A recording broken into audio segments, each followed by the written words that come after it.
swa, sa va depande lè nan gade video sa. Konsey mwen pote pou nou jodi a spesyalman pou mesye yo. Mesye yo, an pil bagay mesdames yo reme la kay nou yo pa jwen. Tan pou ki sa, tan pou lè mesdames yo ap fè manje, nou men mesye yo nou met la nou pa pe yo fè anye. Tan pou lè mesdames yo fè manje, si nou te ka la rive sur yon tap important. E pi nou lè mesdames yo ap bale, nou te ka waje kaban, nou te ka di bebe jodi a kay la moure, ma fè manje yo pou mon bebe. Se important mesye yo, paske mesdames yo reme sa. Sou ke jwen yon, te pou jwen ap pil love nan men yon fi, tout sa mwen tou yo fè.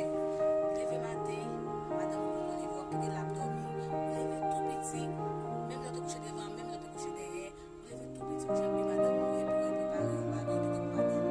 Ou leve madame ou leve chérie, mais ça me dit pour belle bagaille, mesdames, belle bagaille messieurs, belle bagaille c'est ça ou mesdames ou ap chercher dans mes mains.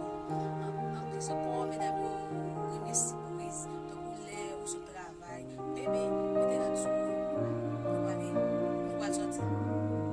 Je connais, de connaître madame ou yon ti krem. Même là où tu es sur ta madame, tu te paye yon palette. Madame ou a satisfait